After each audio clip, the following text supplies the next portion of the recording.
Good morning. My name is Barbara Fuller, and as Chair of the Board, I welcome you to this July 16th, 2024 working session of the Washtenaw County Board of Road Commissioners. Our Office Coordinator, Aaron Smith, will describe how our meetings operate, how to access the agenda packet, and how people may participate remotely. Aaron.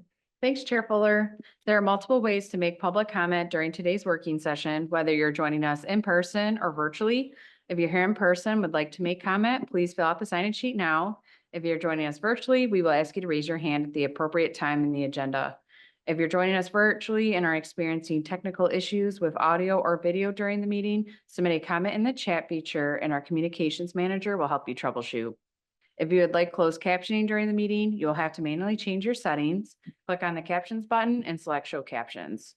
The audio and video of this meeting is being recorded, and a link to the recording will be posted to wcroads.org in the next few days. And there are printed copies of today's meeting agenda on the table near the front door. And it is also posted on our website. And I'll turn it back over to Chair Fuller. Thank you, Aaron. I now call this July 16th, 2024 working session to order and ask Aaron to call the roll.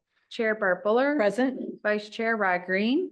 Present. Commissioner Gloria Yamas is just a few minutes delayed. She will be with us. Commissioner Joanne McCollum. Present. Commissioner Jeff Smurs. Present. And then the following directors are in attendance. Managing Director Matt McDonald, our Director of Engineering and County Highway Engineer Brent Schlack, our Director of Operations Adam Leip, and Director of Finance Dan Ackerman. Thank you.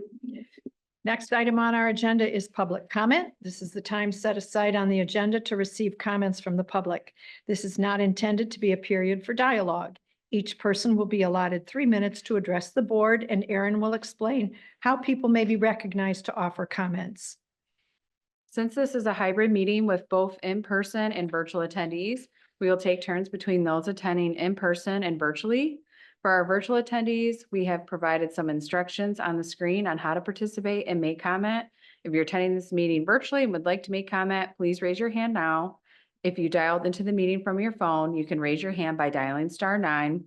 Our communications manager will unmute virtual participants with raised hands one at a time and will announce your username or the last 4 digits of your phone number when it is your turn to speak.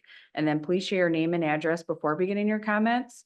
And then for our in-person attendees, we will start with those who signed up on the sign-in sheet. If you didn't sign in, you're still welcome to make comment. Our communications manager will notify you when it is your turn.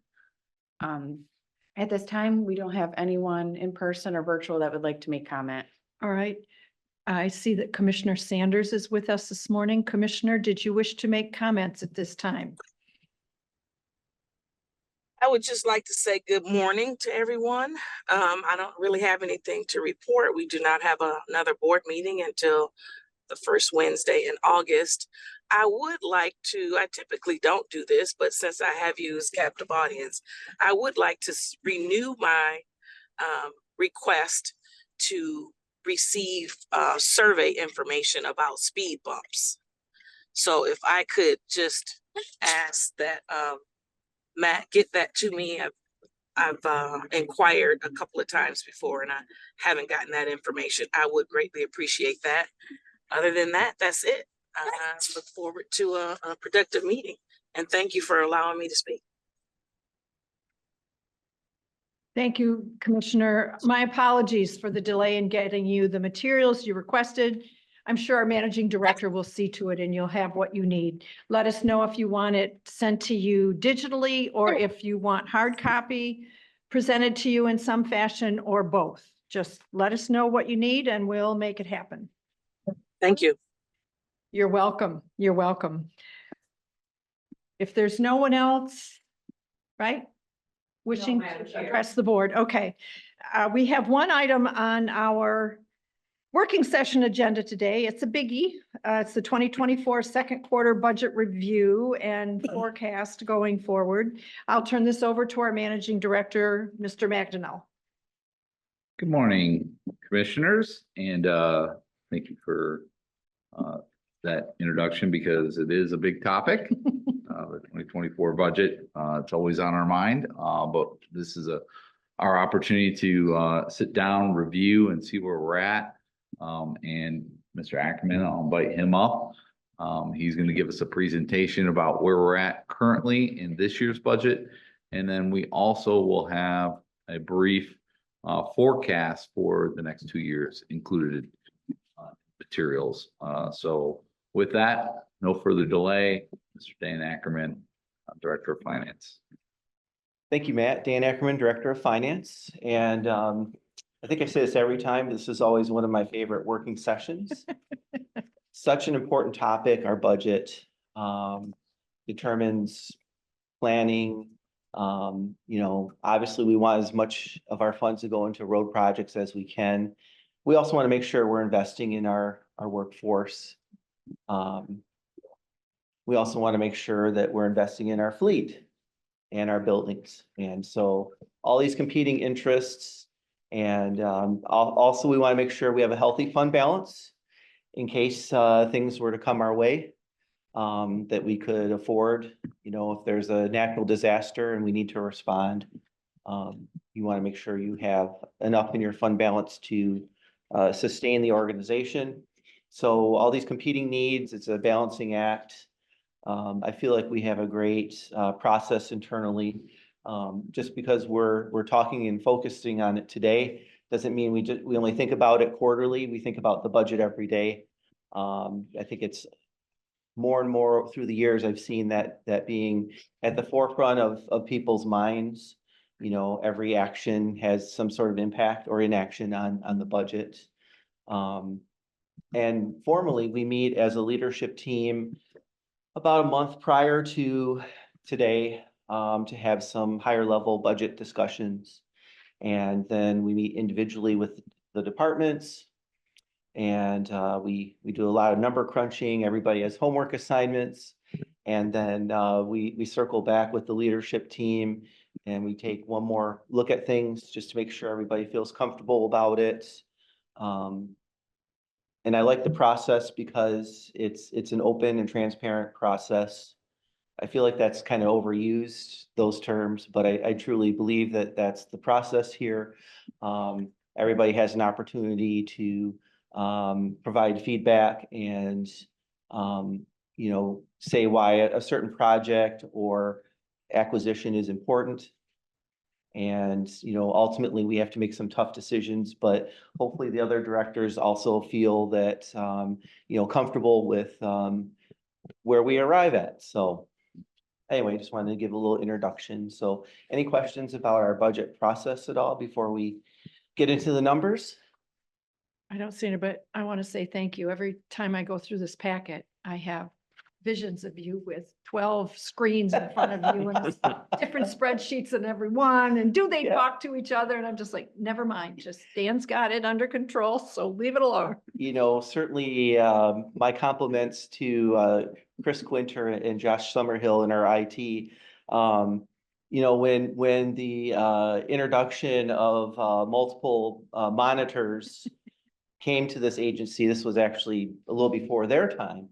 I said, why do you need more than one monitor? I don't need that. And some of my staff said, oh, could we try it? And they did. And they're like, you gotta look at this. And oh, wait, I can put this spreadsheet over here and this spreadsheet over here. And it is just such a tremendous help when I'm looking at the budget on one screen. And then Brent has some great spreadsheets with projects and any changes that he's making. It's just so helpful to be able to, and I have my laptop, so you have like 3 screens. And it's just so helpful when you're crunching all the numbers that we do for the budget. So yeah. Impressive. Yeah. All right. Well, let's get into it. Thanks, Dan. So our agenda for today, we'll have an executive summary for you. Then we'll talk a little bit about revenues and expenditures. And again, this is for 2024 Q2. Yep. We'll do a look ahead for 2025 and 2026. And again, I feel like sometimes when organizations look ahead, which you should always be doing, sometimes they feel that those budgets are set in stone for those out years. In my opinion, it'll change after we meet with you. And so I try to have that mindset with everybody that it's just a snapshot. Like at this point in time, this is what we're looking at, but it'll change. But it is important to look at. So we'll certainly talk about that. And then we'll have a question and answer period. And we do a review every quarter, right? So it isn't as though we only do an adoption once a year. There are adjustments throughout the year. Well, we forego the third quarter, but yes, we'll have one, Right. we'll have one at the end of the year, which will really work on two budgets, which will be year end 2024 and then our 2025 initial budget. And then it's time for an audit. Yes, yeah, I can't believe we're here talking about the second quarter budget already. It's just, time certainly flies. As far as our executive summary, overall, we have a fairly favorable outlook. We do see a slight increase in Michigan transportation funds, maybe not as much as we would like. You see the monthly reports and you can see it's a bit like a yo-yo. So trying to budget for that can be challenging. So we use what MDOT provides to us as well as our what we're seeing this year and trends from previous years. So we do feel we can increase our Michigan Transportation Fund budget this year. And again, conservatively, we won't make as big of an adjustment as I think we'll see at the end of the year. So, and obviously we monitor it every month and we can make another adjustment for our year-end budget. So you're going conservative in terms of how much you're bumping it this Right, time? correct. Okay, Mhm. okay. Yep. So we are increasing our township revenue. Primarily operations department, again, has done an excellent job reaching out to all of our townships. So we're able to make some favorable adjustments and increases in the revenues we're receiving from townships and lots of projects on the local roads, which is great. Increasing interest earnings. This isn't something we always get into, but I want to make sure we're not ultra conservative in our budgeting. I want to say I have about $50,000 budgeted for interest earnings. Last year, we received $1.3 million in interest earnings. And I'm sure you're aware the markets have been more favorable. So I touch base with Catherine McClary's office. She's the county treasurer on a bi-monthly basis. I think it's just good to keep the lines of communication open if they have any issues or we do. They do a great job supporting us. I'm balancing our cash with their books to the penny every day. And sometimes out of $25 million, I may say, well, I see it's off by a penny. Can you guys adjust that? And they laugh because of course they would adjust it. It But was a test. yeah, from right, them to you. exactly. Yeah. But I think obviously cash is your lifeblood. So you Right. want to make sure Right. you have a good handle on that. So we started, I think last year, with our bi-monthly meetings with members of Catherine McClary's office. And, just kind of talking about interest earnings. I want to say in 2022, there was actually negative interest earnings, which is a little unusual, but the markets were not good. There are some accounting adjustments that we have to make that impact the interest earnings. Some GASB pronouncements, which I won't bore you with the details. So again, I want to be conservative. Don't want to be ultra conservative though. So we have a sizable interest earnings adjustment, positive interest earnings adjustment. I'm proposing increasing what we expect to receive by $450,000. That number could be again closer to the $1 million by the end of the year. But again, I want to be conservative. And so I did run that by the treasurer's office. Am I being too conservative with the adjustment? And they said no, because you never know. And again, these accounting adjustments that you have to make, if you have to adjust something down by a couple $100,000, then we want to make sure that whatever the budget is for our interest earnings, that you receive more, obviously. So, but it still is nice to be able to increase that. So that's an adjustment you'll see.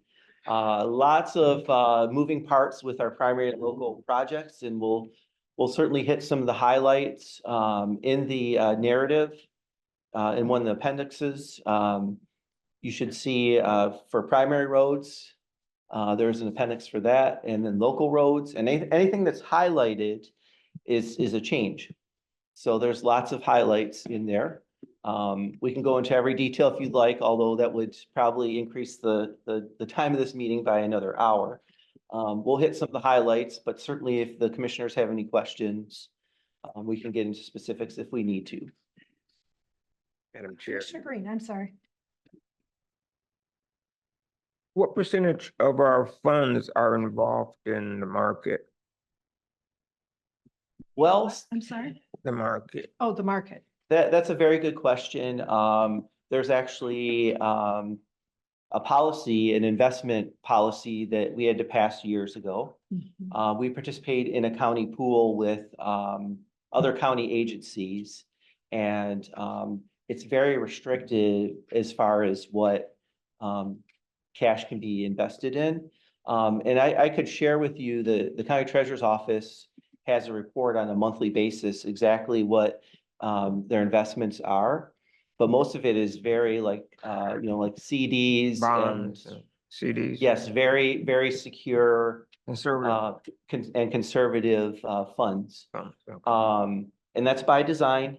And again, I believe all governmental agencies in the state of Michigan need to follow that to avoid risky investments.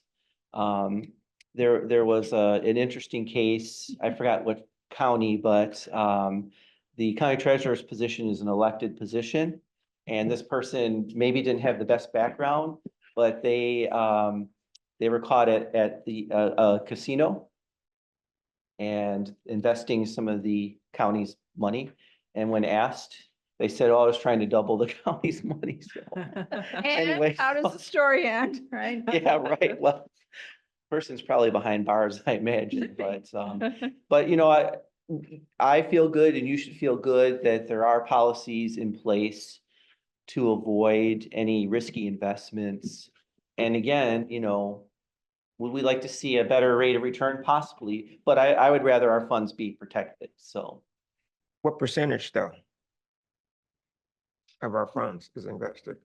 What percentage? Yes. So again, we participate in a pool and the reason is, it frees up some money so they can invest in maybe longer term CDs. So, it's not all of it because we need some for operating purposes. We have payroll we have to meet and, bills to pay. So So I- are you I've- wondering, is it our fund balance that we're investing or is it a cash I'm flow wondering- basis where we buy CDs is it- today, knowing in 90 days we have to pay a bill or? yeah, 2% of our funds or 1%, 0.5%? Well, and it's what Yeah, funds? well, right, and Yeah, it it works on that, fluctuates, yes. but again, so we participate in a pool with the county, with other county agencies. And they invest money that isn't needed to pay bills and so on.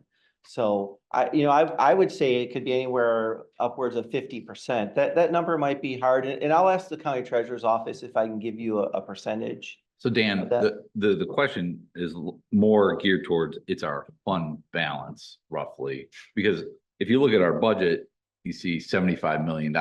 We don't have $75 million. A lot of these are pass-through costs.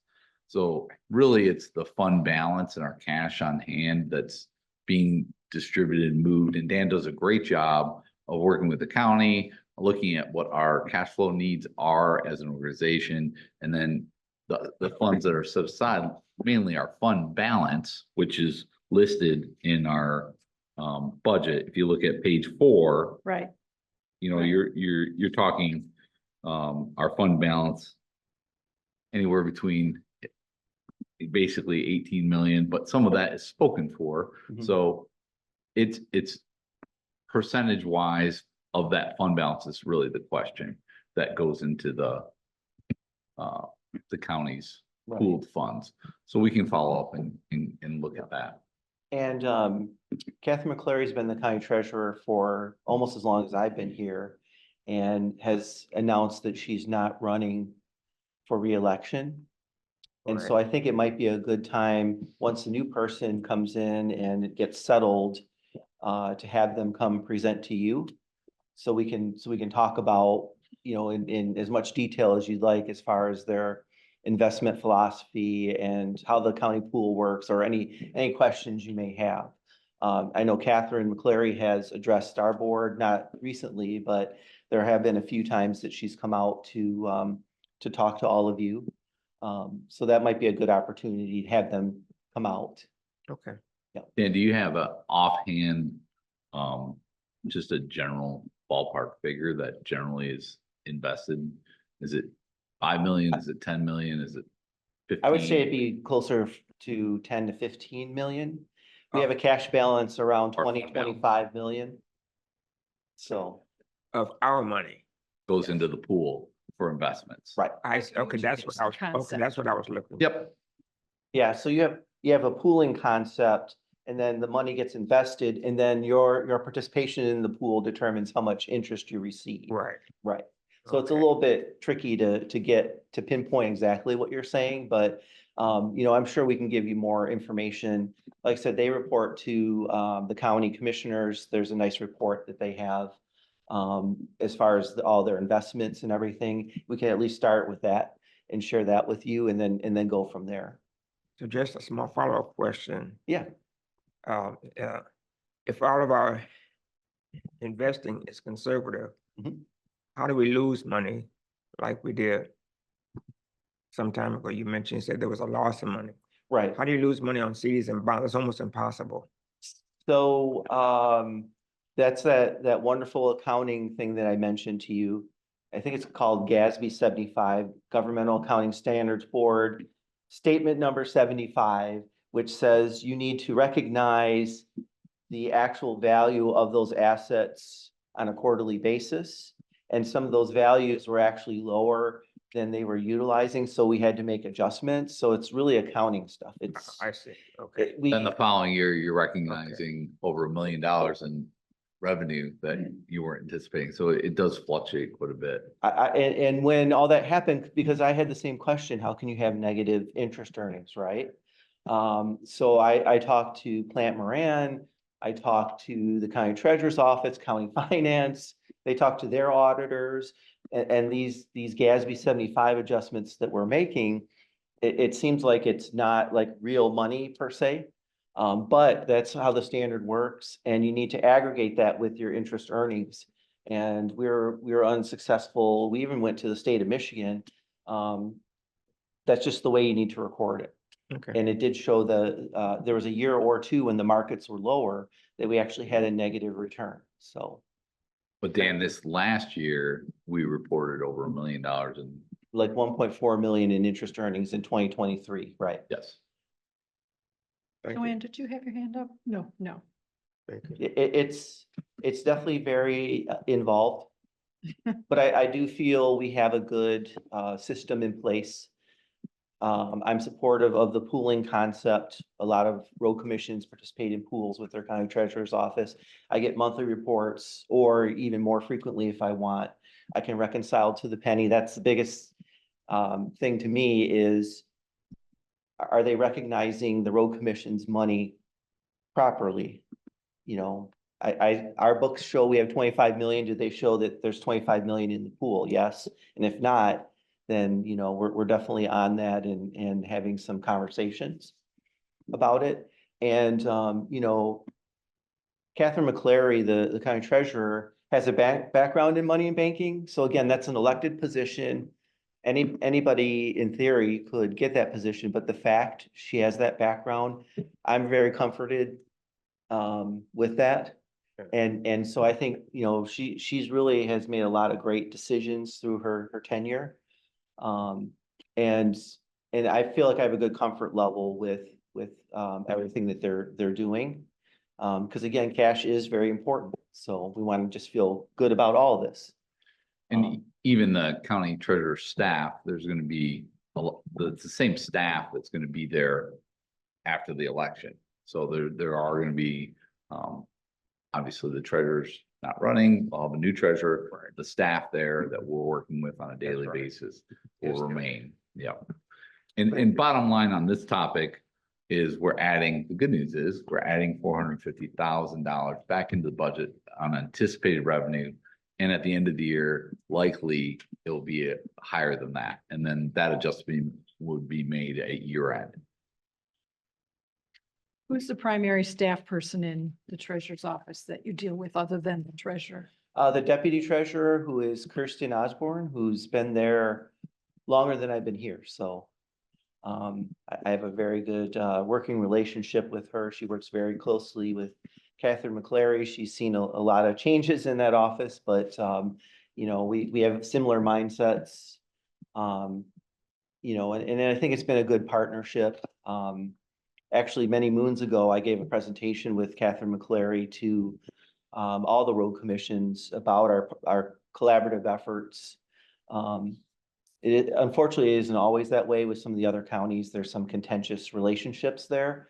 And, you know, you're not going to agree on everything, but I think it's an open process and, you know, I don't rubber stamp everything that I see. And again, I'm always bringing up, oh, this is off by a penny, or I think this was missed. But, you know, I think there's some mutual respect there. So, you know, I feel really good where we are with, you know, I feel like our funds are in good hands. I feel like they invest appropriately and conservatively.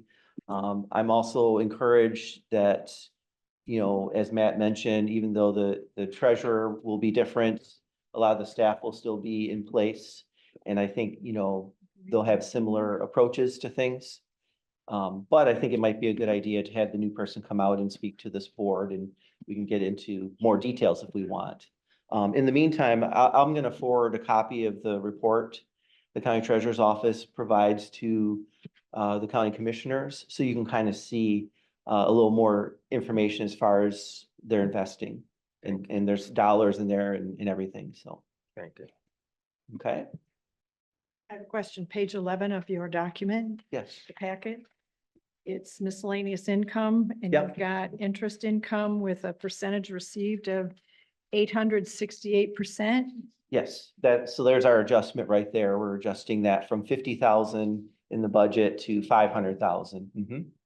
And again, I think that's still going to be conservative, Okay. but that's kind of our approach.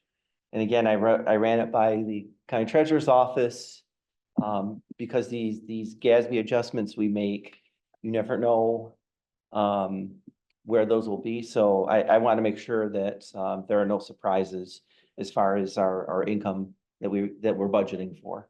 And as Dan stated, at the beginning of the year, back in December, when we adopted the budget, we don't assume a large interest Right. earnings. We assume $50,000. And now we're in second quarter, we obviously have received that year to date and Yeah. are therefore making the adjustment in second quarter. At year end, we anticipate another adjustment. So That's that's why we can make that adjustment, because it's cash on hand. Because we're we not- are 800% over budget on that. That's why I think we need to make that In the adjustment good. now. For the good, right, yeah. But we're that's not good. hanging our hat on that trend continuing. Correct. So I believe for 2025 and 2026, I used a number in the middle. I want to say I used 300,000, which again, last year we received 1.4 million. I'm anticipating this year it'll probably be 1 million. So again, I feel like that's a conservative number, but 50,000 was a traditional number we used. So I'm trying not to be ultra conservative, I guess. Okay, I just think the market is very volatile. It in is, these it coming is. months. Yep. Yeah. And certainly we can, you know, adjust accordingly too. So, Okay, and that's the whole thing where we're constantly revisiting our budget numbers and making adjustments and so on. So, okay. but maybe I'll ask the treasurer's office for those out years. Is that an appropriate number to use? We talked more about this year, so. Okay. Okay, any other questions on that? That was a good discussion and certainly very important, of course, so I appreciate it. So how are you going to tackle this packet? Or was that it? Well, that was just increased interest earnings Okay, discussion, yeah. all right. Yeah. So also in the executive summary, lots of changes to primary and local road projects. Again, everything is highlighted in yellow in the appendixes. And we're going to highlight some things for the board, but certainly if you have specific questions, you know, we'll do our best to answer those. Okay, And also, there was a fairly large project, resurfacing of our main yards parking lot that we're delaying to next year. So we'll talk revenues. So our local road program, So again, another robust year with our townships. Again, credit to Adam and his staff. You know, the townships, believe in what we're doing. It's been a great partnership. So we're increasing that by about $7.5 million, which is awesome. That means we're getting a lot of work done and, you know, those are precious dollars for the townships. So, that's always nice to see. We're receiving some funding from the SIODDA, the Jackson Road project that's going on now. Did we added to that then? We added some work at their request? Yep, expanded the scope a little bit. Yep. And also some additional funding for Platte Road from York Township, and I believe it was at the last meeting or 2 meetings ago. York Township approached us about some work on Platte Road, which is a primary road. And there's some discussion about fund balance. Could we handle that? We said, yes, we could. So, their contribution would be about 276,000. So, Madam Chair, what does DDA stand for? Downtown Development Authority. That's what I thought. I Yes. just wasn't sure. Yep. Okay. Madam Chair. Commissioner Yamas. You talked about Jackson Road. What page are you on, please? I was looking at page 3, but also the local road progress, where we're at. Local road programs that increased by 7.5 million. So do you have the numbers of which each of these were increased or where they came from? Yeah, we have a. If you look at breakdown. the appendice for the local road or for the primary road projects. For example, if you look at page 27 of the packet, you'll see the Platte Road project highlighted. And again, that is 276,000 coming from York Township, and then we're putting in 276,000. That's an example. Also, Oh, see that. we've got Jackson Road highlighted, the amount of contracted services. We've got that 500,000 listed there Is that what you want to from the reference? Dan? DDA. Sure, and then the local road, with the spreadsheet we provided to the board. You just see it in aggregate there, but Adam has a breakdown of which townships and all the dollar amounts, if Okay. that's something you're interested in. Yeah, that's on Great. page Provide that. 31. So 31 has the local road program, and you'll see the township contributions have gone up significantly. That starts out as a $2 million matching program. So we're assuming the townships will match that. So it started out as $4 million total. And now if you look at the total, we're at 11.5 million. So that's where the 7.5 Yep. increase comes from. And as I mentioned, Adam has a spreadsheet that details that, but, you know, to And it- provide that amount of detail to you, we don't want the Right, the right. budget packet to I'm- be double the right. pages. Keep in mind, every one of those local townships contributions comes in the form of agreement to this board, Right, which typically is on our consent agendas. And we've been approving, I think we are set to approve our last one with Superior Township this meeting. That will mean all 20 townships have an agreement with this board, and some of them have multiple agreements. And that ultimately is the aggregate of the 11.5. Thank So you. all those agreements have already been approved by the board Yep. and is reflected in the budget on page 31 of the appendix for the local road program. and as a matter of fact, we prepared at least half, maybe 2/3 of the first township billings. So it's been, one of the earliest, I think, and a nice collaborative effort between finance and operations. We actually finalized, was that Celine? We were done with the work and we said, let's go ahead and send a final bill to Celine. Which is one of the earliest I've seen a final bill for our local road program go out, and they actually have already paid us too, so. Oh, great. You know, we continue to try to make improvements to that program. And want to acknowledge Ken Harris in operations, does a great job looking at all the numbers and you know, just making sure if we have to make any changes, we do that sooner rather than later. And you know, it's been a tremendous effort and the improvements I've seen over the years, I think we're really getting into a good place with that, so. Thank you. Any other questions on this page?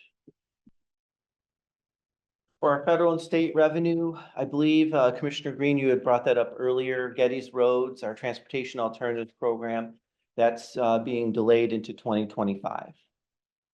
So we're decreasing those federal funds to, or it's really a carryover into next year. Yeah, and I did confirm with Brent Schlacker, Director of Engineering, that ultimately there was one parcel of right of way that still needed to be acquired, and that's what delayed it. Will likely get bid out this year, but the work will take place next year.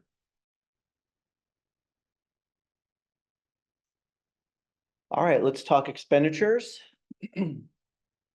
So if you recall, not knowing where our final 2023 actual numbers were going to be, and looking at our first quarter and making sure that our fund balance was adequate enough, we did not have our OPEB payment for our health insurance or our pension payment for our MERS.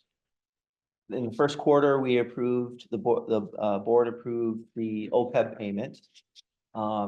We now have, and I believe, Matt, you shared in my absence, the actuary for our pension, which a lot of great information in there, and recognition of our pension grant we received last year.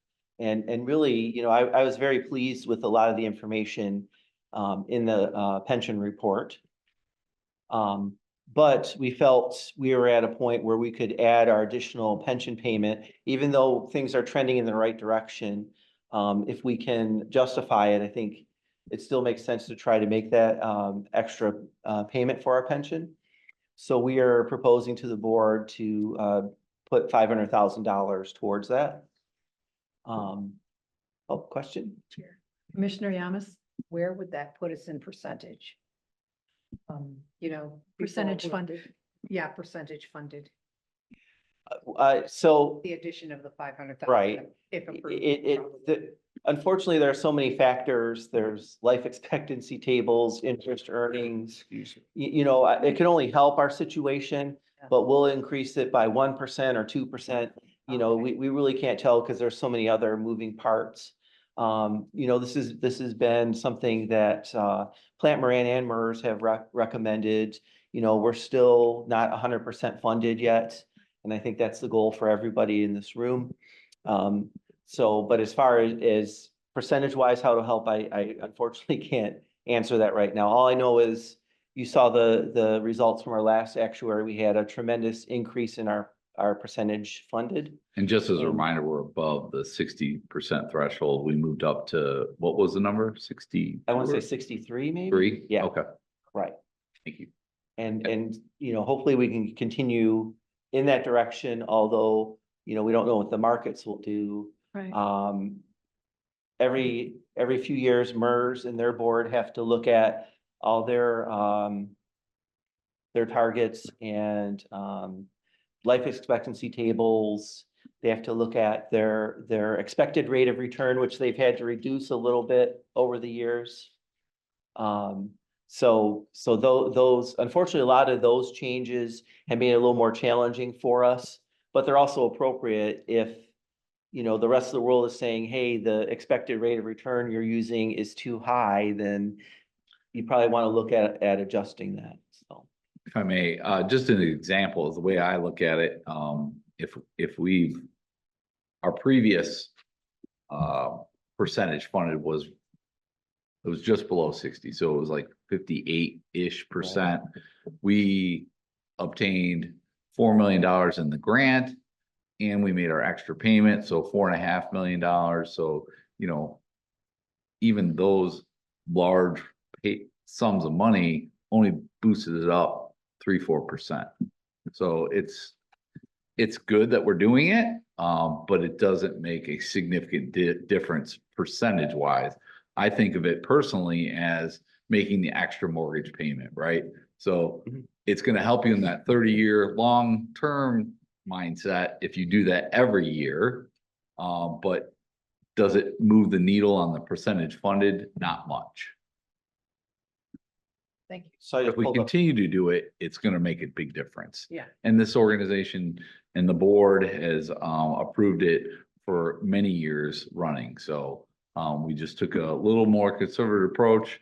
Want to make sure we are in good standing, which we are, very healthy fund balance, and feel like this is the right recommendation to make, and therefore we're making that recommendation. And you can see we've got this pulled up, the email that summarizes where we're at. We were from 57 to 63. So just to make sure everyone, we've got our numbers that Dan pulled up here. So that's basically a summary of the MERS actuarial valuation that was sent out to this board previously. Commissioner McCollum. Yes, so the $500,000 that increase for the additional pension payment to MERS comes out of, is it this grant or where's that come? No, from? that comes from our fund balance. Okay, thank you. Yep, I was just referencing I the got you. grant that we received to get us over that threshold. And even though that was a really large sum of money, it only moved our percentage funded just a Okay. couple percentages. We're going in the right direction. Absolutely. And then one thing we started doing a few years ago is putting this extra contribution into a surplus division. So that has a little better impact. I think previously some of the extra was going into the mix, and then we're saying, oh, you just have to pay us less for next year. But no, we want it to count towards the future as far as, to have an impact on unfunded liabilities. So, and I just pulled up the email summarizing everything with MERS, make sure we're speaking appropriately. There's a lot there, but I think for the most part, a lot of good news from our report. We've got two things going on here. Okay. The refund that we got from CRASF indicates that we're keeping our workers safe. Right? Some of it is the overall pool. Right. Adjustments and their investments. So there's again, a lot of factors, but yes, the mod factor that we've talked about before, a mod factor of 1 means we're even with the road commissions. Below that means we're doing better than the road commission, and that continues to decrease. So I would say that's the biggest indicator that, compared to the other road commissions, we are working safer, and there's either less workers' compensation events, or they're less costly. So, I think we are doing a really good job with that. Thank you. That's great. Yes. Mr. McCollum. Yeah, did we receive this email? Yeah, I forwarded this. to you. Okay, all right, I'll look Yes. for it. Thank you. Yep. Yep. And like I said, I think you talked about it a little bit. I forwarded absence. this specific email to you so you'd have the report. Thank you. Yep. Yep. And certainly we can talk about the pension report in detail if you'd like. I'm sure MERS would be more than happy to address the board as well. As a matter of fact, Matt, Nicole, and I are meeting with a representative from MERS just to talk about the report, and it's good to have good contacts with them and touch base with them periodically. So. Yeah, I don't remember receiving it either, Joanne, so I'm Have gonna a go look for back it. and find it. Yeah. Sure, I can find it. Any other questions about MERS? Should I go back to the presentation? And as, whoops, let me put it in.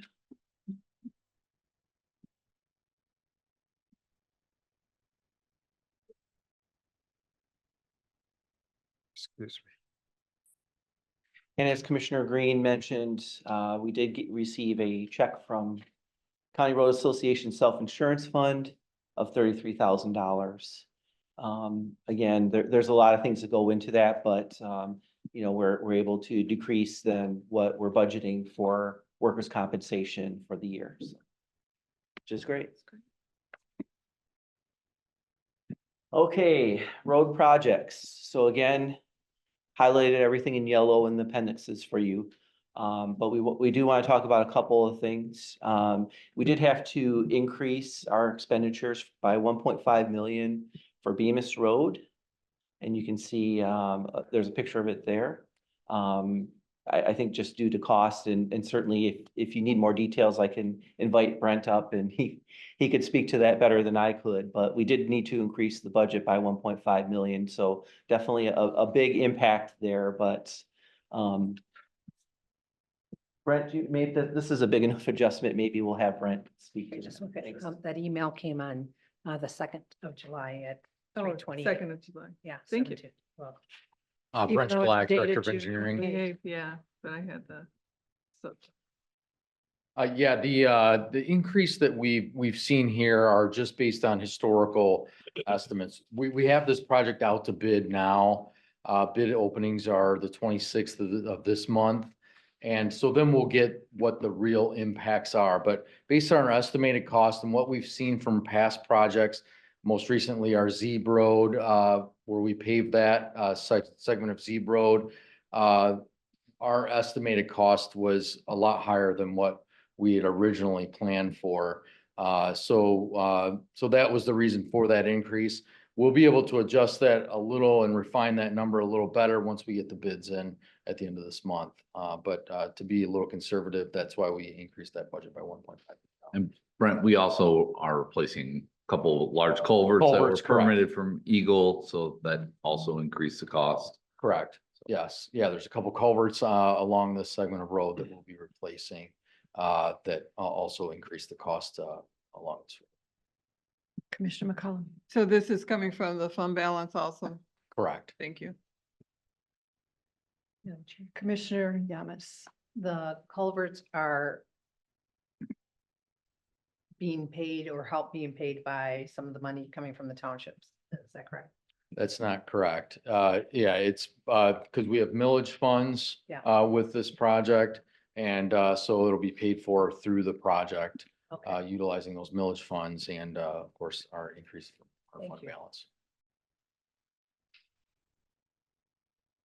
You want to have him talk to the next one or just? Yeah, I can. How do you wanna do I this, get- Dan? No, that's I'm fine. gonna take my coffee. Yeah, no. So the increase for the next project is a CMAQ project. This project extends from US 12 along Maple Road from US 12 to Ann Arbor Saline. And then along Ann Arbor Saline from Maple to I-94. So this is in partnership with the city of Saline. And so through this project, we've had some, as we've, again, increasing costs as far as the material. But one area that we did look to include was the traffic signal at Maple and Ellsworth is currently a diagonal span traffic signal. And so we'll be making that a box span. So if you were to look at like a bird's eye view of the intersection, you would see that span wire go across the intersection at a diagonal currently. And then if you were at a bird's eye view and look down for what we're proposing, it would look like a box. And so with that, our own crews will be working on that. And that was one of the reasons for the increase in those funds. And this project is listed as, we've got over $1.2 million in federal funds. So this is basically a local match to that number. Correct. Yeah, those are congestion mitigation air quality funds. That's what CMAQ stands for. And those are 100% federal dollars. And so any additional funds, yeah, would be, I guess, a pseudo match to those funds. Are you finished or did you? I had a question. I'm assuming that the box is the preferred method in terms of traffic signal. It is. So as your crews work on those signals in the future, it pulls them out of the middle of the intersection. Okay. So that's the reason that it's a lot safer. It Right. also is better for traffic as motorists go through. Those signals are further away so they can get a better view of the signal heads as they approach the intersection. Thank you. Did you have a question? I don't. I'm good. Okay. Okay, great. Oh. Dan's not doing his talk. All right. So the next project is the Sharon Valley over Raisin River. So this is our project that we have planned for next year. These are bridge funds that we've received. So as we have worked through the design, we have a lot of challenges with this site as far as artesian concerns. And so we want, our thought process is that we want to do as much upfront investigation and upfront work to try and design and build this new bridge. And so we've had to increase the funds by 235,000 for that preliminary engineering. Some of that's due to the artesian concerns out there, and then working with Eagle on some of their requirements, their permitting requirements. Has Eagle made a determination yet about what they're going to insist happens to the water course? We are working with, to answer your question, no, they have not. We have not received that permit yet. But we are working with Eagle and with folks, with our field representative and his superior to try and come up with a solution to satisfy their permitting requirements. I will also just add that the Sharon Valley Road Bridge, it's a local road. This was bridge funding. It's an off-system bridge. We currently, what's the award amount? It's 1.3. It's over $1 million, Yeah. which for a local road, to get that funding source is a very good thing, but it's also not that common. But we are looking at construction costs. So at some point, we'll probably bring this project back to a working session in the future to talk about where we're at with the project. Most likely after we've had our meeting with Eagle to understand all the permitting requirements and the cost implications. Likely, we would go back to the bridge, Regional Bridge Council and make a request for additional funds because of the costs have risen so much. And then ultimately, as we consider our budget for next year, this is an important piece because we really see this likely to be more of a $4 million construction project. And it will, hopefully we'll get that increase up to 2 million from the Bridge Council. And then it will require an additional 2 million for a local match, which for a local road project, that's a big project. So we need to consider that thoughtfully. We'll have this back at a working session. Again, I'll emphasize these state and federal monies on an off-system bridge is a very rare thing. And if we don't move forward with this project, then that burden becomes the townships and the road commissions to bear solely. So more to come on this project. The reality for this budget is we're increasing our engineering costs. And I will also say doing the work up front will save us dollars in construction, because the worst thing could happen is you don't have a full understanding of what is going on underneath the road, and you get to construction, and when you do changes in construction, they're going to cost exponentially. So What's the go, no-go date on this? If Eagle doesn't come through, if the Bridge Council says no, are we done with that bridge? no, I think, we'll make a recommendation as staff to the board for the budget. So we're looking at third quarter, having that conversation with the board, probably as part of the working session on the budget for next year. We'll My probably point have a is, topic. when does the money expire? So Or it is ARPA funds have to this be. fiscal spent. year 25 bridge funds. So it's fiscal year 25 bridge funds. So So October 1 of 2025? is when the fiscal year starts. And then we have a full year to obligate those funds. So We could- October 1, 2026 is the, Well, ultimately, we have to bid it out and get obligated next year. And we could start that in December, or we could do that all the way up till, September. And then we can also make a request if there's extenuating circumstances, could we move those funds to a different fiscal year?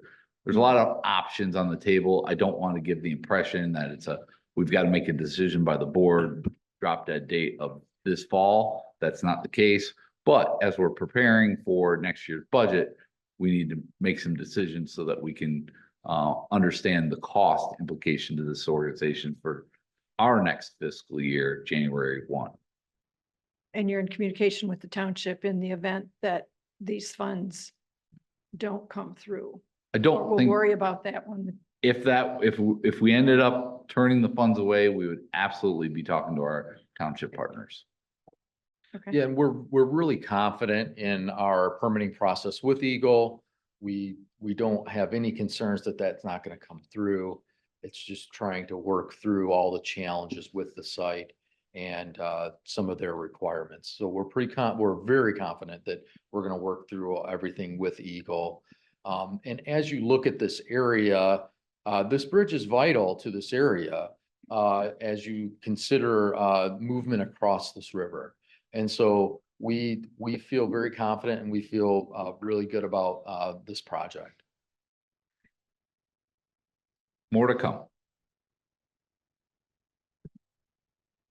Oh, Commissioner McCollum. Are you getting ready to do, the decrease? I can. Okay, I'll wait till you talk about it. before I Sure, ask the question. yeah, we can move there now unless there's any other questions about the Sharon Valley Bridge. Okay, Bush Road, so this was actually through the Consumers Road Improvement Agreement that was last year. And so these are being delayed to do this project in 25.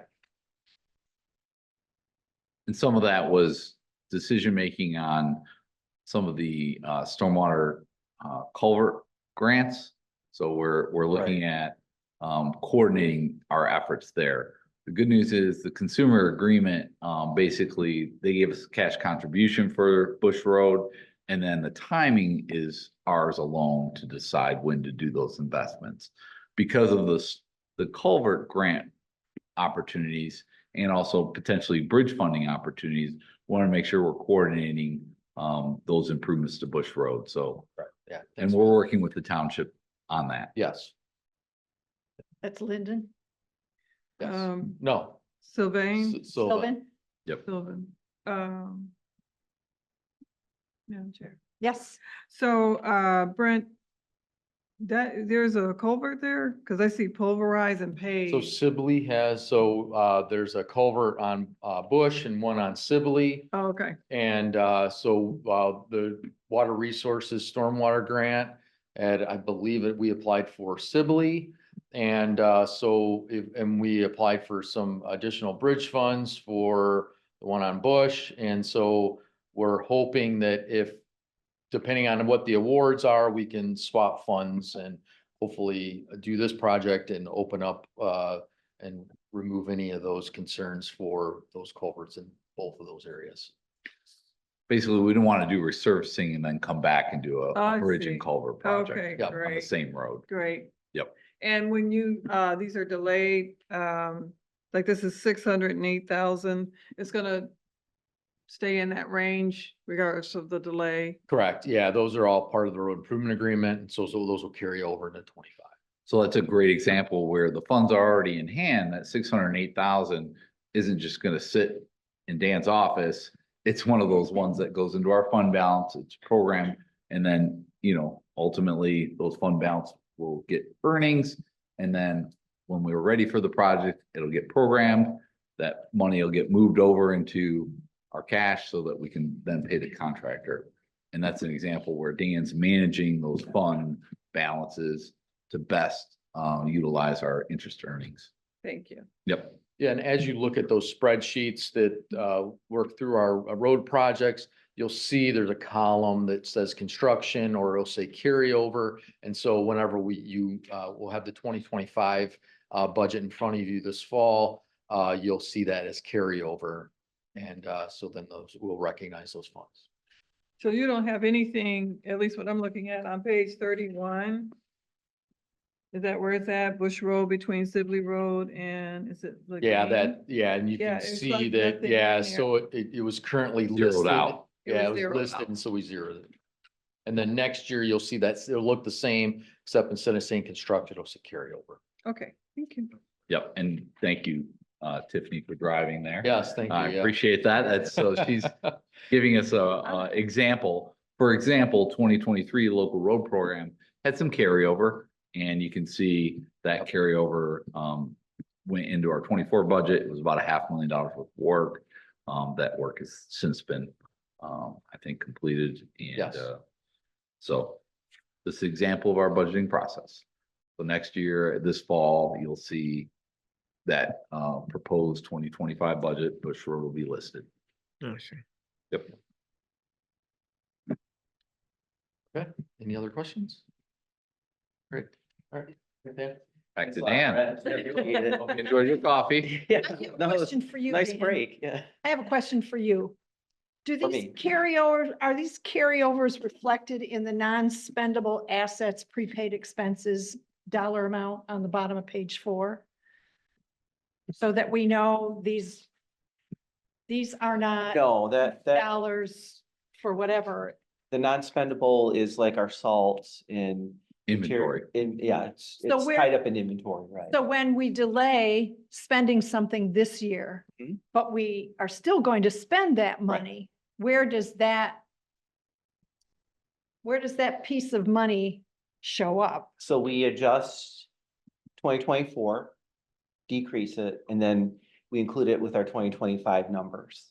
So when we're looking at our estimates, the road project appendix that you have for primary and local, Brent already has that for 25 and 26, and they're included on those, which flow into our budget for those years. So we track all of our projects, for out years, through our transportation asset management plan. So we'll be bringing that to the board, here this August.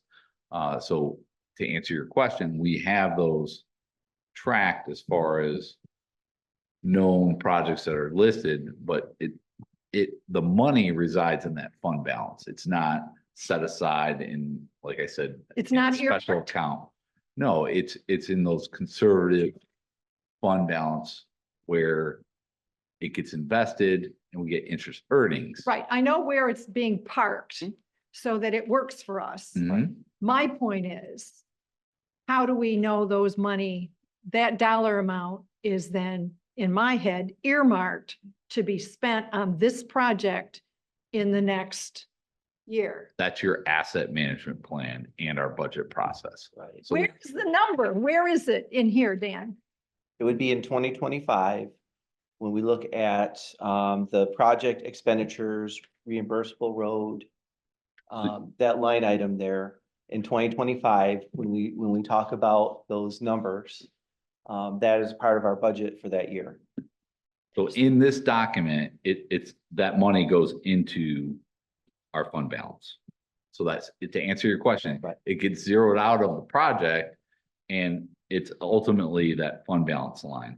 Okay, I guess I'm not asking the question properly. You can move on. I'll try and figure out how to ask Okay, it later. yeah. I'm sorry, Commissioner Smers. So I think I'm following what you're saying, Okay. right? Mhm. Okay, understanding. I think Chairman's question is more, how do we know that money is allotted in 2025? I understand the money goes back into the fund, it gets invested and Right. all that. I understand that.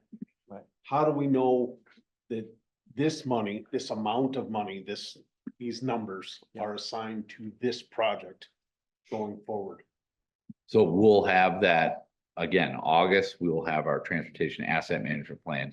It has spreadsheets very similar to the budget and it looks at this year, next year, and the following year. And it has all the projects listed with what funding sources are going to pay for those projects. Okay. That's what's going to count. And then those project lists then flow into each fiscal year's budget. Okay, so expanded spreadsheets Yes. still have that earmarked. Yep. Somewhere there. It's just not gonna show on this summary. For this fiscal year. Right, right. It would Because show we put in it that next year. expanded, Mhm. much larger packets than Right. these.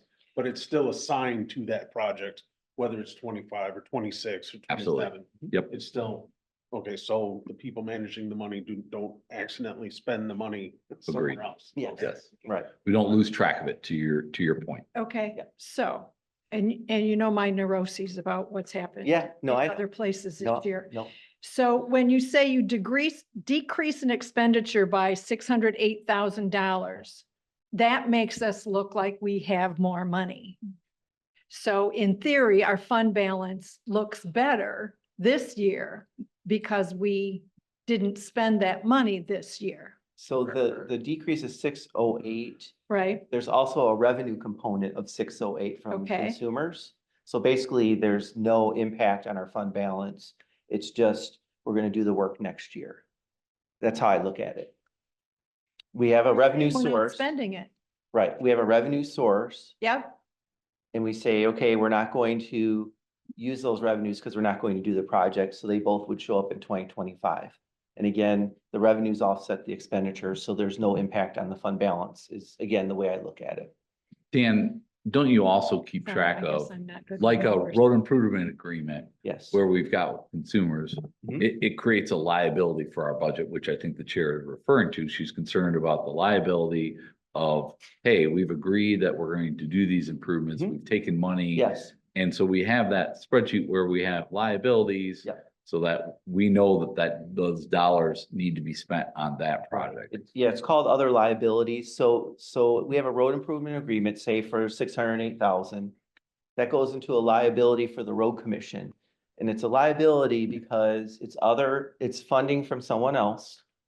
Until we spend that, it can't be revenues.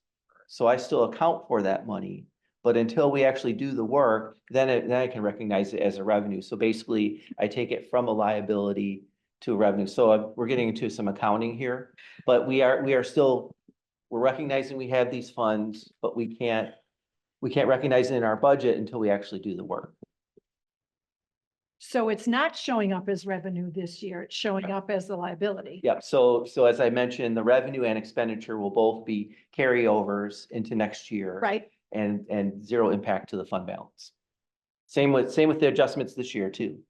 Because we're also recognizing we're decreasing the revenues by 608. okay. Yeah.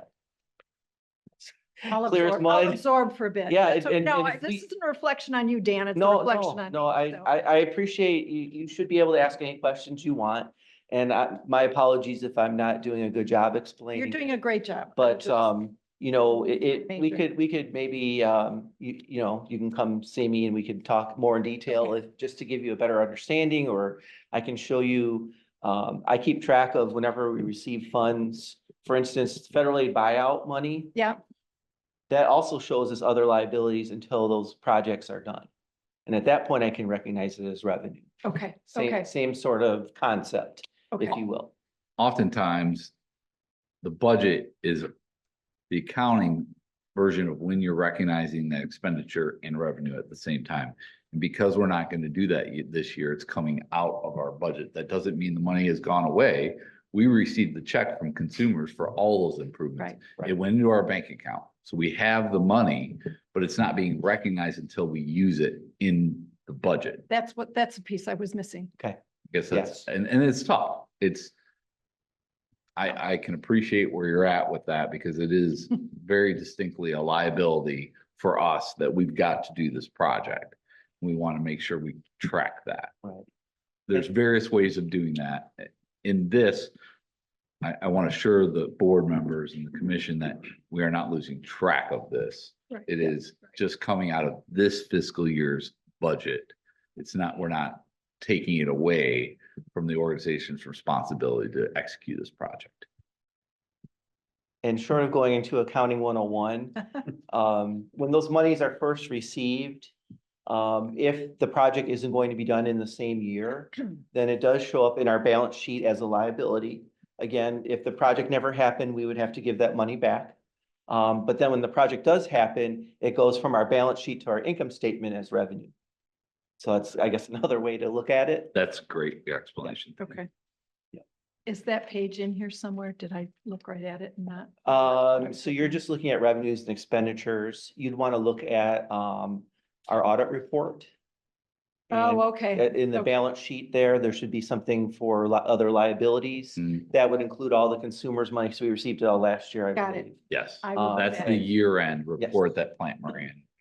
Because, typically Okay. for budget purposes, you're just looking at revenues and expenditures or your income statement. and not your balance sheet. So, Thank you. yeah, sure. Thank you, Master. Yeah, no problem. No, good question. Great questions, good discussion. No, You know- I want to do my fiduciary Yeah, I can appreciate. responsibility here, and I'm just nervous, not because of you, but, okay. You know, the current environment now for organizations, it's tough. That's where that gas There's a lot of stuff comes challenges from. out there. Yeah. And I can appreciate it. It makes me nervous too. And one of my concerns is I have a presentation like this and there's no questions and no interaction. So I appreciate any questions. It's just my hope that I can answer them appropriately, so. Thanks. Yeah. Thank you, everybody. Yeah, sure, no Absolutely. problem. And certainly we can talk more if any of you have other questions, you know, after this. So there were a lot of other minor changes to road projects, again, highlighted in yellow. We chose to just talk about some of the larger adjustments. But I'm just pointing out that there were some smaller adjustments that we had to make too. Again, we want to make sure we have adequate budget for all of our projects that we want to accomplish this year, or if there's any carryovers or so on. We just want to make sure that the budget can support that. The highlighting was really helpful in all those Yes. spreadsheets. Thank you. Okay, shall we move on, or I know this is a big subject, and Anybody you know, else? this is what we do as as an Okay. agency, and Okay. there are a lot of moving parts, and it's a big program, so appreciate the discussion though. I didn't take the class that Joanne took. Yeah, that's right. Capital outlay, there was an increase of 756,000, and a lot of it is, again, in your appendixes, there should be something for 2024 road equipment. And we want to make sure that that reconciles with our budget. So we had several discussions I did with Adam, and I know he talked to Jeff Mann in our stock room, and just to make sure we're on the same page. Again, want the budget to support, you know, our road equipment acquisitions, which is significant this year. So, and sounds like the turnaround is getting a little bit better as far as, you know, it seems like it's not taking quite as long to build and upfit these trucks, which is great. So we certainly can use them. So did you want to say something? Yeah. Okay. I'll just add, while Adam's coming up to the microphone, this one was, when are you gonna receive them? Is it gonna land in December or January? And it's that year end. We always anticipate if there's a chance, we're gonna show it in the budget. And then if it doesn't show on by December 31st, then we carry it over. And so this was just a reflection of that. Go ahead, Adam. Good morning, Adam Late, Director of Operations. So this may help a little bit as well. Might be a little easier to understand and help with some of the recent, in theory, carryover discussion we were having with some of the construction projects. These pieces of equipment, these 6 heavy truck cabin chassis, these were a portion of the 2021 purchase that originated with 11 trucks. It was nearly impossible for that to show up. Carried over 1 year, then I reduced it to 8 trucks to attempt to motivate, and with inflation, it was all needing to match up, so we reduced it to 8 trucks. Inevitably, we did finally recognize 2 of those trucks. They showed up to us at the end of 2023. So we were able to recognize at that point that small portion, leaving us 6. One was in Illinois, and then 5 of them were actually stuck in customs for a considerable amount of time in Mexico.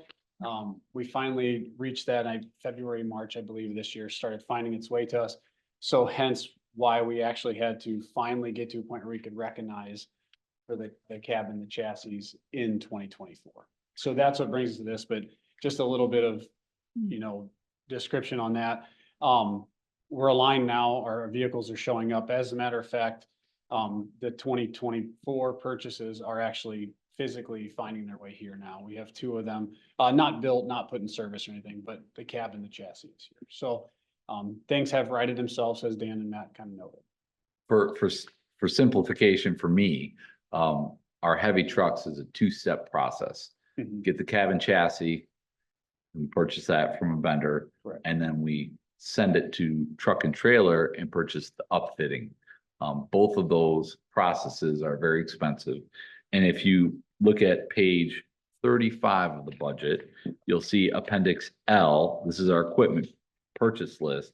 And I will say, it's a huge number. I think that's probably a record number being Yeah. recognized for an equipment investment. A lot of that is because of the carryover, but to put into service 8 heavy trucks and then an additional 5 for this fiscal year is monumental. This agency's never done that. Yeah, so that is a great thing. May never do it again. That is correct. Not my intention. Our goal moving forward is continue with Right. that 5. Yeah. Yeah. Continue with the effort of, we have 50 heavy trucks. They last about 10 years. So we need to purchase 5 a year. And then in addition to that, we have a lot more equipment that our needs. So big year for equipment. So question. Yes, Madam Chair. So when I was at the Touch a Truck in, I forgot where that was. Linden Township. Linden Township. Okay. The aerial lift truck, the signal truck they were talking about, it is exceeding the years that we normally keep a truck. Is that the one you're replacing here? That No, so aerial that lift actually truck? was a, you can speak on that too. That actually no. was a sign truck. Oh, that sign was there. truck. So Yeah. that sign truck, I believe is 240. That truck is reaching, I think it's 11 years old now. So ideally, we want to order another one next year. We know there's a little bit of a lead time with those. So you get the cab and chassis similar to what we refer to as our dump trucks, our heavy trucks. And then we have a vendor build the body on it. So we can build it to suit, store the signs, store the posts, the reflective stripes or strips that we put on the signs. A lot of things that we need for us. So we have that built on there. So there's quite a lead time for that. The aerial lift truck that you're seeing there, that's for the signals crew. And that's actually, in theory, it's replacing one we've had previously, but it's actually working on a smaller platform that's a little more nimble and easy for them to move around in intersections. So it's technically a smaller vehicle, and we're replacing something that we've sold a handful of years ago, essentially. I think 3 years ago, I think, is when Brent was overseeing that department. We sold one that had completely aged out at that point, and we had a new one that was to suffice for the time being. So that's what you see. That was Okay. ordered mid 2022, knowing we wouldn't see that until 2024. Lead time's a little less than 2 years now, so we're in a little better place. And as I kind of referred to, a sign truck's a little bit different than a signal truck, a little different stature. We can buy a similar cab and chassis to what we have for the dump trucks, get it in and then send somebody an opportunity or send it out to get it built and have that done, which is opportunistic for us, because we don't have the means to build that. We could do it, but it would just take us too long. So that wouldn't take us long though to get the. Not likely. Okay. Yeah, probably 1.5 years. And we will do another, Adam will present on the fleet Yeah. here this fall. So we'll look at or actually this summer. Yeah. for sure. And then we can start making decisions and start that budgeting process. Yeah. And oftentimes this board has been very good about, if we know there's an extended lead time, we can make the PO and approve the PO to be recognized the following year, because we'll order it, but we don't, much like our previous discussion, we don't recognize it until it shows up. And then it gets added to the budget as a revenue or And expenditure, sorry. these type of vehicles fit that role, same as our heavy truck. We know there's some lead time. So, Commissioner Smers? On graders, you've got 2 different line items. One says ordered in 2023 and then one says replace number 464. Correct. Then the quantities are 1 and 2. Are we replacing 2 and adding 1? yes, so the 2023 ordered, so that's the first line item you come across there. That was ordered in 2023 because we had a grader that actually failed. Okay. A John Deere grader that was to the point of no repair and beyond worth to us. So we auctioned that unit off. We ordered that year's grader. We added that in, whether it be auction proceeds, we found a way to make sure we got it in the budget. So that one was ordered and actually showed up in 2024. So that came this spring. And then we had our 2 graders that we had intended on order. So that's why we basically broke that out so everybody could see and so we could explain that a little bit further, that we had one that was a necessity out of failure. And then on our normal routine where we reach 10,000 hours, we recognize a bit of a buyback. So that's a bit of a assistance for Mhm. us at sometimes through whether it be discount on the grader that we are purchasing for that year, or comes in the form of discounts for parts or something like that. Kind of credit. So those two that we've ordered this year, have we received those yet? One of two. Okay, Yep. so we're anticipating receiving the Yeah, third grader likely for no this third. year by the end of the year. Yeah. I know in previous conversations, you had talked about maybe trying to get an additional to the Mhm. fleet. Does that meet that additional, or are we still striving to get that? It's helping us, but it's gonna take a little bit of time, just with the way the cost, they're not cheap. next year probably gonna touch 430,000, so they just kind of keep eking forward. This year won't hurt us by any means. This is gonna help us get back to a good stature with 11, and hopefully we can find one that's worthwhile not selling back in the next year or two. That's your 12th, and then maybe we can get to our 13th, because ideally I think we need 14. We have enough crew members that can run them. We have enough roads that we can use them on. We're starting to get good, and we have crew members now that are pretty competent running them also in the wintertime. So we have some option with that. Obviously, I don't salt the roads, but we do get snow most times that we have to plow. Most events result in some kind of plowing. And that gives us that opportunity to maybe have some more essentially items out there on the road. So it's gonna take some years, but we should be able to get there. Thank you. Yep. Other questions? Thanks, Dan.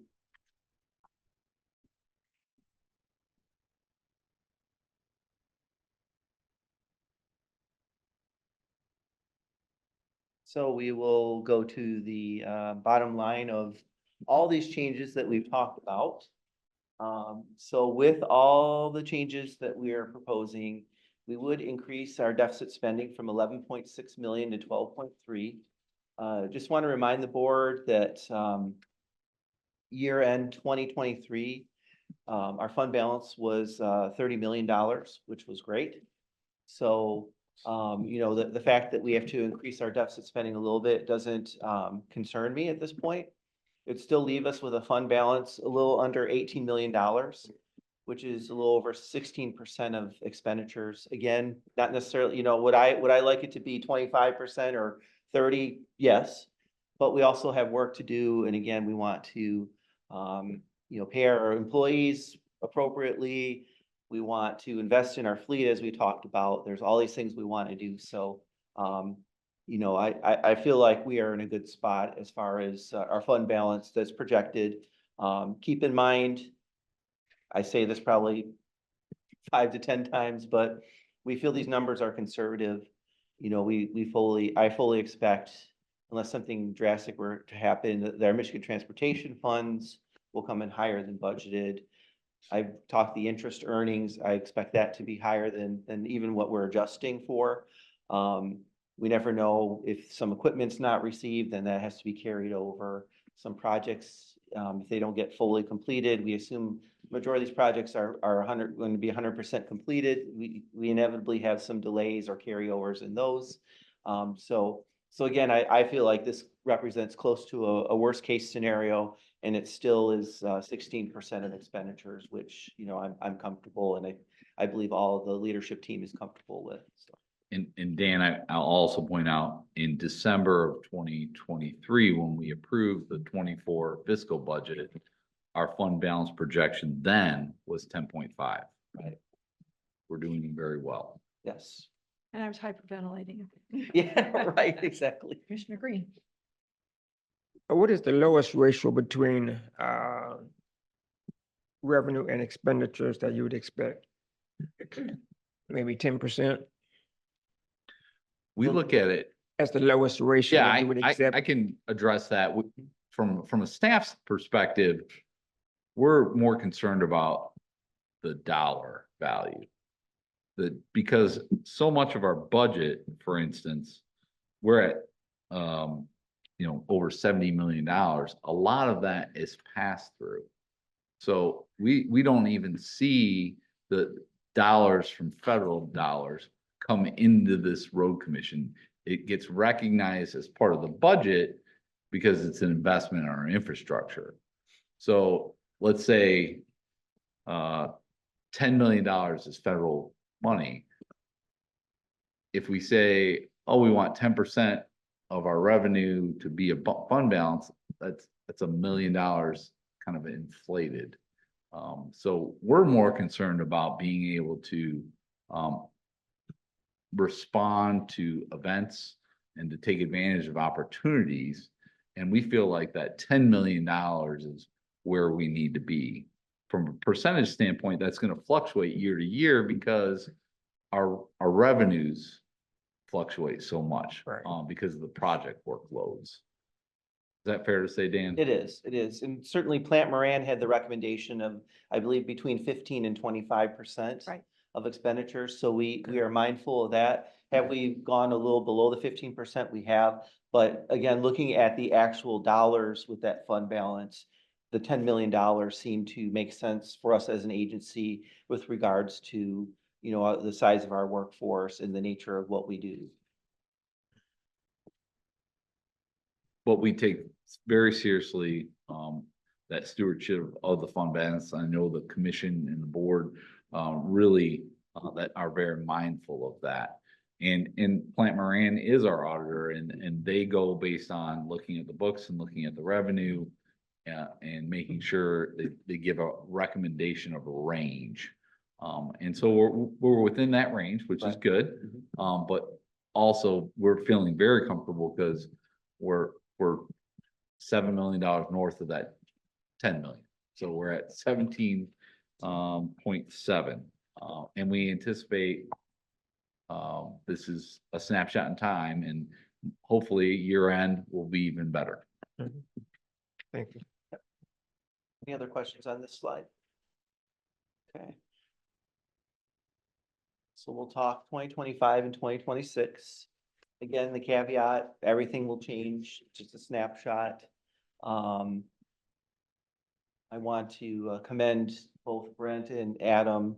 The project spreadsheets you've seen for primary and local, they've done the same thing for 2025 and 2026. So a huge effort. And I know their staff gets involved as well. Same with the road equipment and facilities. We basically run everything like we're going to do a budget. And then we see how those numbers fall into our budget. And then we have discussions as far as what that ultimate fund balance is at the end of 2026. We kind of use that $10 million as a target to hit. So certainly there's a lot of changes that have to be made. If I were to stand up here and say, well, our 2026 projected fund balance is 0, then, I'm not doing my job and I'm sure no one would feel comfortable with that. So, but it's always a good discussion. Again, many needs, a lot more needs than there are funds available. But, any projects, let's say that we feel we can't do or afford, we have an unfunded list and we can very quickly add things if we need to, or subtract whatever we need to do. So, good discussion on it. Again, I encourage you to just treat this as a snapshot in time. Things will change and we realize that. And, obviously we'll change things accordingly. So, Question, is it listed in here somewhere what the projected MTF is in 25 and 26? I don't. Not in the budget Yeah, document, no. yeah, no, Okay. okay. Okay, Yeah, I believe the narrative is just 2024. yeah, Um, that's all I found. yes. Okay. So MDOT each year has projections for Michigan transportation funds. Usually around, they used to adjust them several times throughout the year, but I don't know if it's staffing challenges or what have you. So in February, usually in February of each year, they have updated projections. And I believe we shared those with the board and I can definitely share them again if you'd like to see them. That'd be good. So we use their projections for 25 and 26. I dial it back slightly, again, being conservative, not a ton, but just a little bit. And that's what we use for the revenue projections, which they are projected to increase, which is great. But again, we'll monitor those as well. For the 2 years, we're anticipating about $24 million for federal and state projects. And that's a huge number. And we're really proud that again, I think this agency does a great job. If there are federal and state money out there, that we're very competitive. And, we do a nice job, receiving these funds. And so $24 million is, I think, very impressive. Yeah, I will add that our 25 and 26 workload is one of the highest I've seen in my career here at the Road Commission. We mentioned that would include the Sharon Valley Bridge. Got engineering department did a great job of going after a new funding source that can, it's not congestion mitigation, forgive me, it's carbon reduction. Couldn't say it. Carbon reduction funds. And they were awarded 3 roundabouts and a traffic signal. So that's included in this work. Plus the normal CMAQ, safety, bridge. They've done an outstanding job. We've got TAF funds, but the workload is very high. So we did have to adjust things as we're looking things.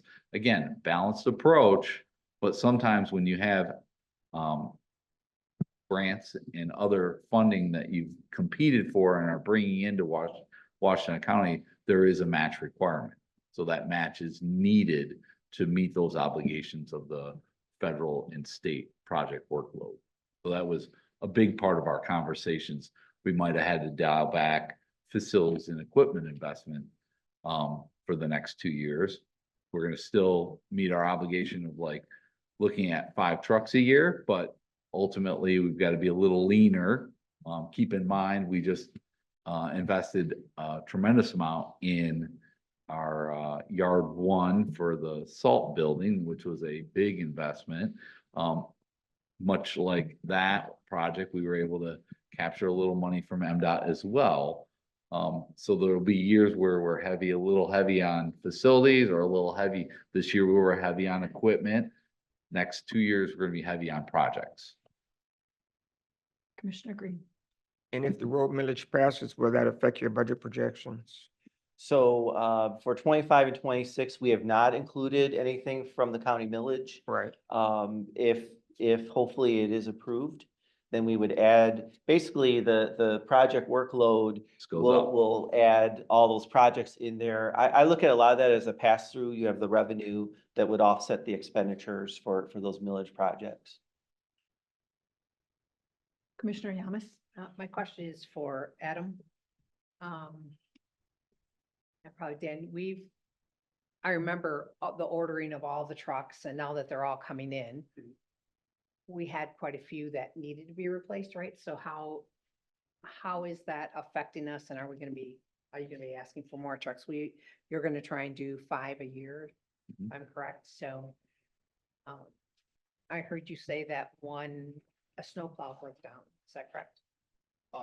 Adam Lake, Director of Operations. One of the graders last year was over 10,000 hours of use, and it just started to degrade to the point where motor failure or hydraulic failure. So that's why we sold that one, auctioned that off so we could order another one. Truck wise, we still, because we have to keep up the cycle, so we still intend every year to ask for 5. That's why you hear the strategy of purchasing 5 trucks.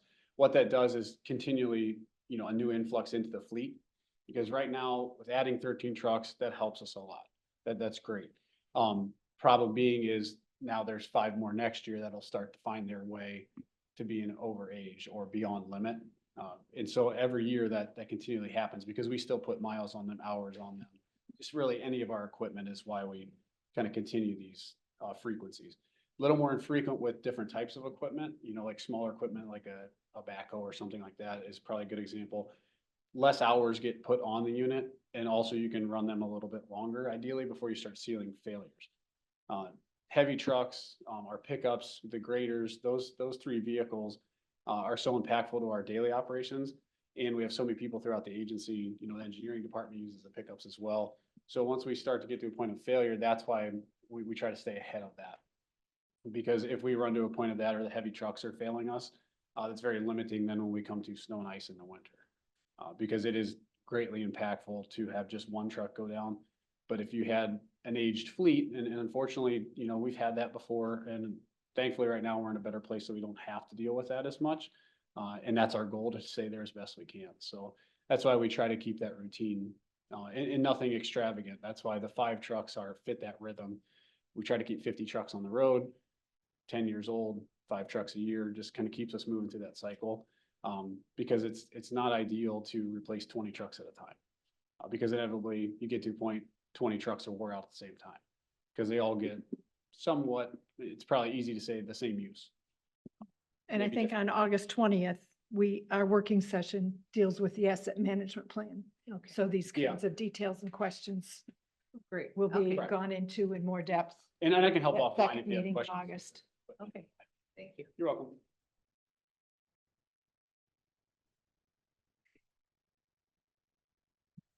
So to Commissioner Green's question, no county millage projects are assumed at this point. We don't want to make any assumptions, and conservatively, right, we want to make sure that the vote takes place, and if it is favorable, then we would quickly add those. And I'm sure Brent's probably ready to go with all that listing, and then the impacts on the budget, which again, I see a lot of that as no impact to our fund balance per se, because you have a revenue source that's offsetting the project expenditures. And didn't we approve the whole plan for the 4-year millage and how much spent where on what? Yes. A couple meetings ago? If the ballot initiative gets approved, we would roll that into our Right. 25 budget. Absolutely. But it was presented to us Yes. previously. Yep. We dealt You with it as an did action item. approve it. Yeah. Correct. Okay. We assume a traditional local road program of about $2 million a year. You know, again, just about every year that gets expanded, but conservatively, we dial back to the original number, and then in the second quarter, we would adjust that. And then about $4 million for the local road culverts, which townships would be contributing 2.6, so I believe that's all the ARPA funds and so on. Right. We're doing some of it this year and a lot of it next year as well, so. Again, I look at a lot of that as pass through as well. You have revenues to support expenditures, although there is a local match for us, I believe, so. Questions on that at all? No? Okay. We also have inflationary increases in all of our departmental budgets for salaries and, you know, based on contracts and so on. We want to make sure that the budget can support the workforce for the next couple of years. We assume all of our pension and OPEB obligations. At this time, we didn't feel we could include the extra payments, which Commissioner Fuller, I know that makes you a little nervous, but you know, again, to hit that target of $10 million, we just didn't feel we could include those at this time. You know, what other things would we need to remove from there? And certainly our track record has been to, if it hasn't been included in our initial budget, that we've been able to incorporate that in the first or second quarter, and certainly that's our intention. But this, the numbers we use for estimates did not include those. And then we did reduce the capital road equipment budget, but we do have the 5 heavy trucks as we discussed. Commissioner McCollum. Yes, Madam Chair. Dan, for the inflation included in departmental budgets and project costs, is that a flat percentage through all the departments? This is the inflation? It's about 3-4%, yes. Yeah. Yeah. So I'm confused, Dan, on page 3 of our packet document. Uh-huh. It says that based on second quarter, the following is a summary of proposed changes. Additional payment, we will make an additional payment of $500,000. You just said we're not doing that. This is 25 and 26. That's for. Okay. Yeah, Okay, got it. All right, my mistake. Thank Yep. you. no problem. Any other questions on this slide at all? Okay, so for both 2025 and 2026, we are proposing deficit spending. With everything, it would leave us with a fund balance of about 10.4 million, which is about 16% of expenditures in 2026. We do feel this is again, close to worst case scenario with our conservative budgeting. You know, we fully expect 2023 to come in better than we budgeted. You know, we have a good track record as far as that's concerned. If things were to trend worse, then we can still make some adjustments in 25 and 26. You know, there are some areas, you know, maybe unfortunately a project couldn't move forward, or you know, maybe instead of 5 heavy trucks, we purchase 3.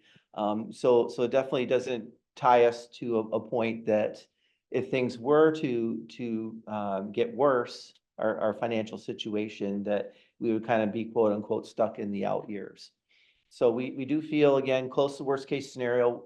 The $10 million is, we all feel comfortable with at the end of 2026. As Matt mentioned, there's a tremendous amount of projects in 25 and 26. You know, we are still purchasing equipment.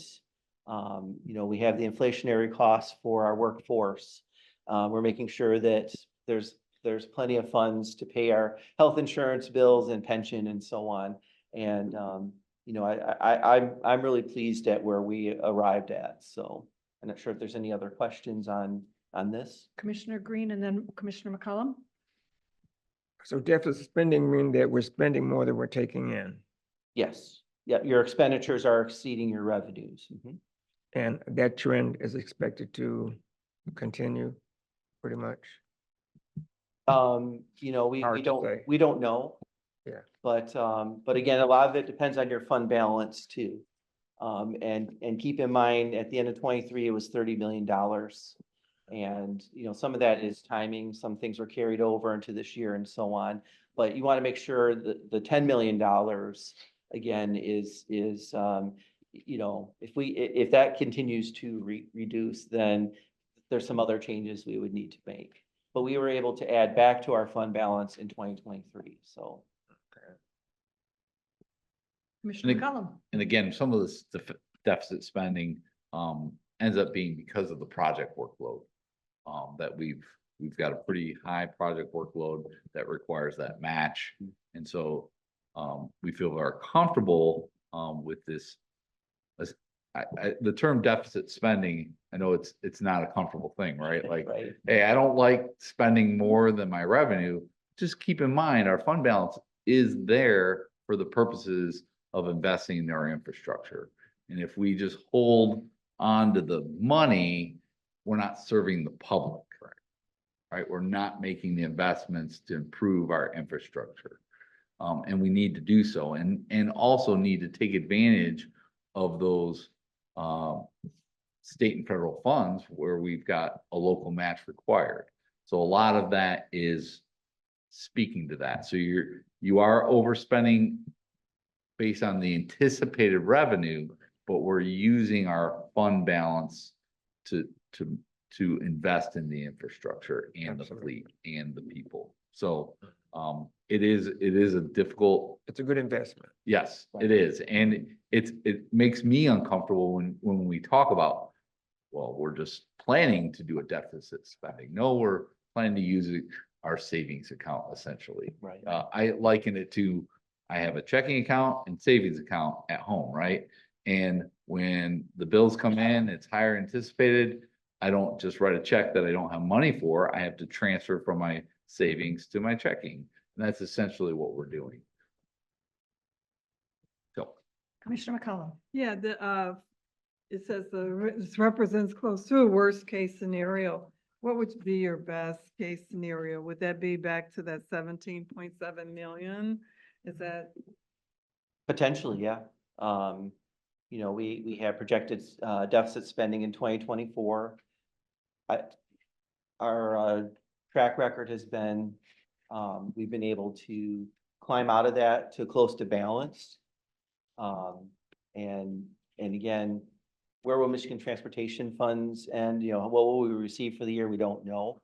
But again, usually it's a little bit higher.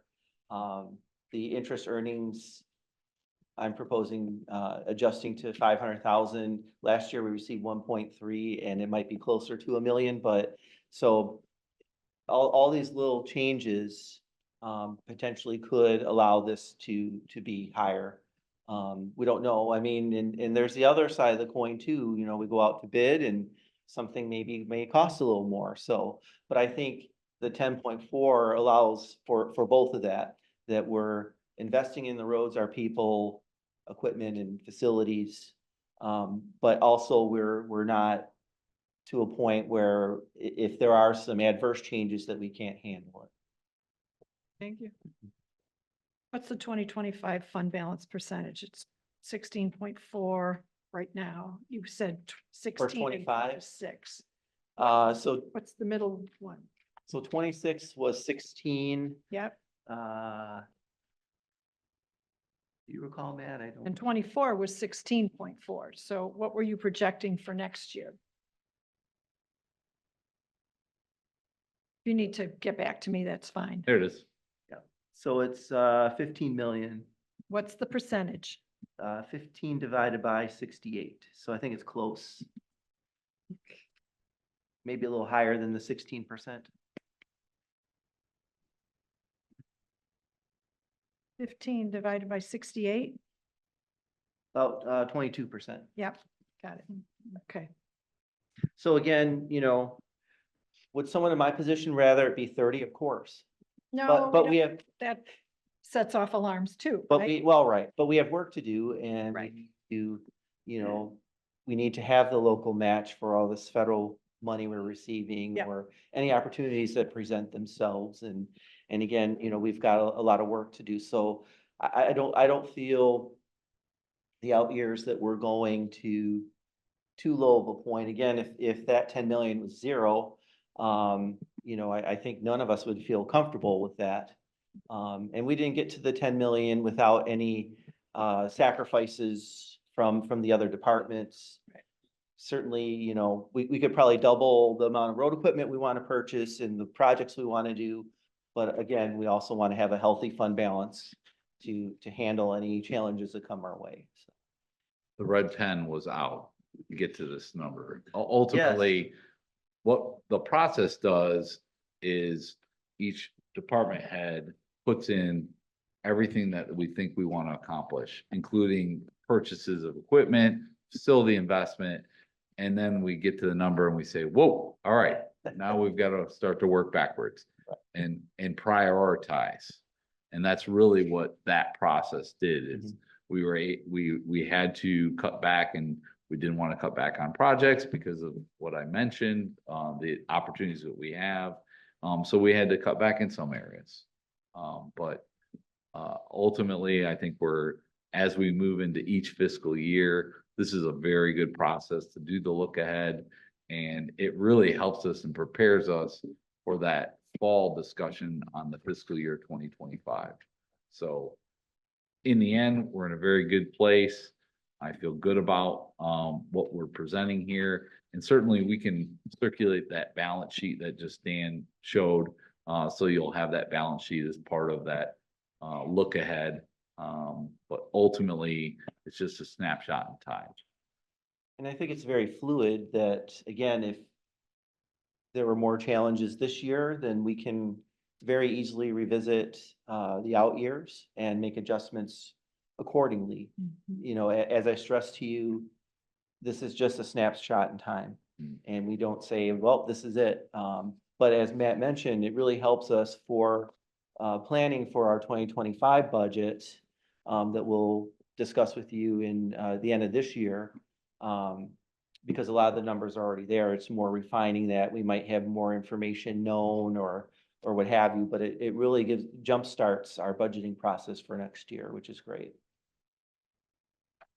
Any final questions for Dan? Anything you want him to provide that he didn't? Nice. So as far as next steps, so the first meeting in August, we would have our budget on the board agenda for approval. If there are any changes from what you see, and I think I've communicated this before, some of the actual numbers have not been finalized, so those may change a little bit, but it's more any of the budget adjustments. If there's any significant changes, we would communicate that to the board. And so we would just ask for approval of the second quarter, and then we would make all the changes. Any other questions? So I did want to acknowledge again, Brent and Adam and their staffs. It's a team effort. There's a lot of checks and balances. I certainly can't catch everything, and I tend to look at things a little differently than they do, and so I think it's a really good process. They engage their teams as well. We just want to make sure that, I always say I don't like surprises, so, you know, that's the goal with all the eyes that are looking at things to make sure that there's, no surprises. And, you know, I think we continue to refine our process, and I think, you know, it continues to get better and more efficient. And, you know, I feel really good about it. And, I did want to acknowledge Tiffany and Aaron in communications, because they helped put everything together. They do a great job. They're great to work with. And, you know, I think this PowerPoint presentation always looks great with all the pictures and everything. So appreciate their efforts as well. And, you know, I feel good about the process. You know, we're always looking to improve it though. And we will continue to do so. But, and then the next steps after, you see the board, the second quarter adjustments in August would be our year-end, discussion for both 2024 year-end and then 2025. So you said our first meeting in August, we're adopting a budget. We would ask the board to adopt the Revisions. proposed revisions for the second quarter, 2024. Okay. Thank you. Yeah. And I do appreciate all the questions. I think all of you had great questions, and, you know, this document is so important that, you know, it's good for all of you to have a good comfort level. And, you know, if there's any concerns or red flags, whatever, I think it's always good to have that discussion. And just because, you know, we're done with this working session, if things come to mind, I'm always in my office, so give me a call or stop by. I'd be more than happy to share any documents you may need to see, or if you have any additional questions. But like I said, it is a very important document, and I feel like I want to make sure all of you have a good comfort level with everything. Commissioner Green. I'd like to thank Dan and the staff. I thought this was a very good document, easy to understand. Thank you very much. come a That's long certainly the way. goal. Yes, it has. Yeah. Anybody else? Good job. Thank you. And you still have coffee left. Dan. Yeah, I do. Just at the end. Mr. Managing Director. That's all we had for topics today. Okay. If there is nothing further, I entertain a motion to adjourn. So moved. Support. If you would, please, Aaron. Commissioner Joanne McCollum. Yes. Commissioner Rod Green. Yes. Commissioner Gloria Yamas. Yes. Commissioner Jeff Smurs. Yes. And Commissioner Bart Buller. Yes, working session is adjourned. See everybody at 1 o'clock for the regular meeting.